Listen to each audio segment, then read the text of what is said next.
आज सेविका सहायिका पर लाठीचार्ज और पूरी इस तरह से मांग कर क्यों नहीं बढ़ा रही है? आज सरकार को जवाब देना चाहिए। अपने सदस्य इनको परमानेंट। माननीय सांसदों द्वारा आंगनबाड़ी सेविका और सहायिकाओं के हक के लिए लोकसभा में आवाज उठाई गई थी। हमें पूरा उम्मीद है कि आप इस वीडियो को पूरा देखेंगे। कब किया जाएगा सर? कोई जवाब नहीं आया सर। ये तो नहीं, लोकहित के सवाल की अनदेखी हो रही है सर। कब किया जाएगा परमानेंट? नहीं, आप आंगनबाड़ी पर लाठीचार्ज होता है, कोई आवाज उठाता है अपना, उसकी आवाज बंद करने का प्रयास करती है। सरकार को जवाब देनी चाहिए कि जब सब स्टेट में मानदेय ज्यादा है तो फिर बिहार सरकार अपना मानदेय क्यों नहीं बढ़ा रही है? सरकार को जवाब देने के लिए अध्यक्ष महोदय कहा जाए। मैं माननीय मंत्री जी को इतने सारे भुगतान करने के लिए धन्यवाद देते हुए यह पूछना चाहती हूँ, तो प्रोत्साहन राशि पे करने की समय सीमा क्या है सरकार के द्वारा? माननीय सदस्य सत्यदेव राम राज्य की आंगनबाड़ी सेविका सहायिका 1 महीना से ज्यादा समय से हड़ताल पे है। फलतः आंगनबाड़ी के बंद रहने के चलते बच्चे, गर्भवती महिलाओं का पोषण कार्य प्रभावित हो रहा है। अतः सरकार मानदेय दोगुनी करते हुए उन्हें पूर्णकालिक कर्मी का दर्जा देने की मांग करता हूं महोदय। श्री मुकेश कुमार यादव, आप बैठ जाइए। सत्यदेव राम जी बैठ जाइए। अध्यक्ष महोदय, राज्य में आंगनबाड़ी सेविका सहायिकाओं को प्रति माह जो मानदेय दिया जा रहा है वह दूसरे राज्यों जैसे झारखंड, मध्य प्रदेश, छत्तीसगढ़ से कम है। साथ ही मानदेय दैनिक मजदूरी से भी कम है। अतः 20,000 सेविका तथा 10,000 सहायिका को प्रति माह मानदेय देने की मांग सरकार से करता हूं। श्री इजहारुल हुसैन, श्री अजय कुमार, इजहारुल हुसैन से शून्यकाल। राज्य में कार्यरत आंगनबाड़ी सेविका विद्यालय चलो केंद्र और प्रयास केंद्र के सेवकों को विभागीय निर्देशानुसार संबंधित विद्यालय के शिक्षक के रूप में का शून्यकाल नियमानुसार नहीं है। 1 वर्ष कुशलता पूर्वक कार्य करने के उपरांत शिक्षण काल से रोक दिया गया है, जो उचित नहीं है। अतः मैं सेवकों को पुनः शिक्षण कार्य में लगाकर सरकारी सेवाओं में समायोजन करने की मांग सरकार से करता हूं।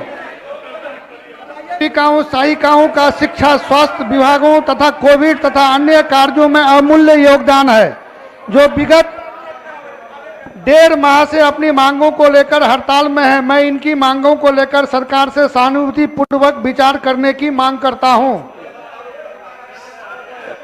श्री रामबली सिंह यादव। अध्यक्ष महोदय, आंगनबाड़ी के सेविका सहायिका हड़ताल पर हैं। माननीय सदस्य, इन्हें न्यूनतम मजदूरी अथवा मनरेगा मजदूर से भी कम मानदेय मिलता है। सरकार से इन्हें सरकारी कर्मचारी घोषित करने अथवा मानदेय दुगना करने की मांग करता हूं। श्री सूर्यकांत पासवान, माननीय सदस्य, आप वही पढ़ें जो आप लिखे हुए हैं। अध्यक्ष महोदय, पिछले 50 दिनों से आंदोलनरत आंगनबाड़ी सेविका सहायिका गांव के क्रमशः 25,000 एवं 18,000 मानदेय देने की मांग सरकार से करता हूं। श्री अजय कुमार। महोदय, इस पर नहीं कुछ होता, बैठ जाइए। महोदय, आप महोदय, 50 दिनों से आंगनबाड़ी सेविका सहायिका हड़ताल पर है। हमारे जो कुपोषित बच्चे हैं महोदय, उससे प्रभावित हो रहा है। सरकार को निश्चित रूप से आंगनबाड़ी सेविका सहायिका के नेताओं से वार्ता कर हड़ताल समाप्त करना चाहिए। आस्थान ग्रहण करें। अध्यक्ष महोदय, राज्य में कार्यरत आंगनबाड़ी सेविकाओं सहायिकाओं को सरकारी कर्मचारी का दर्जा देते हुए ग्रेड सी एवं ग्रेड डी में समायोजित करने तथा जब तक सरकारी कर्मचारी का दर्जा प्राप्त न हो तब तक सेविकाओं को 25,000, सहायिका को 18,000 रुपया प्रति माह मानदेय देने हेतु सरकार से मांग करता हूं। श्री अजीत कुमार सिंह, माननीय सदस्य। माननीय अध्यक्ष महोदय, राज्य भर में आंदोलनरत आंगनबाड़ी सेविका और सहायिका बहनों को सरकारी कर्मचारी का दर्जा देते हुए सेविकाओं को 25,000 एवं सहायिकाओं को 18,000 रुपया मानदेय देने तथा उनको ग्रेच्युटी का भुगतान करने की मांग करता हूं। माननीय सदस्य श्री भूदेव चौधरी। माननीय अध्यक्ष महोदय, राज्य में आंगनबाड़ी सेविका को कुल 6,000 मानदेय मिलता है, जिसमें 4,500 रुपये केंद्रांश और 1,500 रुपये राज्यांश है। 6,000 में इनका गुजारा संभव नहीं हो पा रहा है, अतः राज्यांश को भी 4,500 रुपये किए जाने की मांग करता हूं। माननीय अध्यक्ष महोदय, पूरे बिहार के आंगनबाड़ी सेविका और सहायिका लगभग 39 दिनों से हड़ताल पर हैं। सरकार इन लोगों पर कोई विचार नहीं कर रही है, जिसके कारण गरीब लोगों के बच्चा इधर उधर भटक रहा है। मैं आपके माध्यम से सरकार से इनके मांग को पूरा कर हड़ताल को खत्म करवाने की मांग करता हूं। श्री सुदामा प्रसाद, अपना भी पढ़ लीजिए।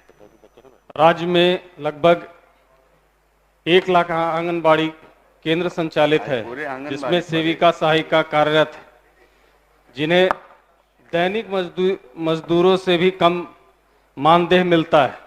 मैं राज्य सरकार से सेविका एवं सहायिका के मानदेय को सम्मानजनक करने का प्रस्ताव करता हूं। में माननीय सदस्यों के द्वारा रिक्त जगहों पर प्रश्न किए गए हैं, उसको भी हम लोग प्राथमिकता के आधार पर उस जगह पर हम लोग सत्र समाप्ति के उपरांत हम लोग पदस्थापन करेंगे। अध्यक्ष महोदय, नहीं, यहाँ बैठ जाइए। अध्यक्ष महोदय, संसदीय कार्य मंत्री जी बड़ा विद्वान और गंभीर आदमी हैं। इनकी मुस्कुराहट चेहरे देखकर होती है महोदय, और ये जो जिलेबी की तरह घुमाते हैं, मैं नहीं, यहाँ पर बैठे हुए नेता प्रतिपक्ष तेजस्वी यादव जी कहते थे, और आपके जगह पर आसन पर हम बैठे रहते थे महोदय। और महोदय और इनका अब संजोग से उप मुख्यमंत्री जी आ भी रहे हैं, ये भी घूमते रहते थे इनके चक्कर में। और महोदय, आज ये जिस तरह से घुमा रहे हैं, बरगला रहे हैं, जवाबदेही जिम्मेवारी निर्वहन करने के बजाय संसदीय कार्य मंत्री हैं, इतनी बड़ी जिम्मेवारी में है। दो ही शब्द में बोलता हूं कि ये एनडीए के लोग यानी भाजपा के लोग स्वच्छता अभियान का ढोल पीटते हैं, और देखिए हाल क्या है यहाँ स्वच्छता अभियान का। दूसरा यह है कि सदन में जो सुरक्षा प्रहरी है, आप जगह ग्रहण कीजिए। मैं माननीय मंत्री को साधुवाद देना चाहता हूं कि इस वक्त शिक्षकों की बहाली हो रही है, लेकिन ये क्या मापदंड है कि किसी स्कूल में 500 पुस्तक होंगे तब लाइब्रेरी बनेगी? ये तो सरकार की जिम्मेदारी है। अगर पठन पाठन और गरीबों के बच्चों को पढ़ाना चाहती है तो कम से कम एक स्कूल में 5,000 किताबें होनी चाहिए। 500 से कम किताबें होंगी, लाइब्रेरियन बहाल नहीं करेंगे। माननीय मंत्री शिक्षा विभाग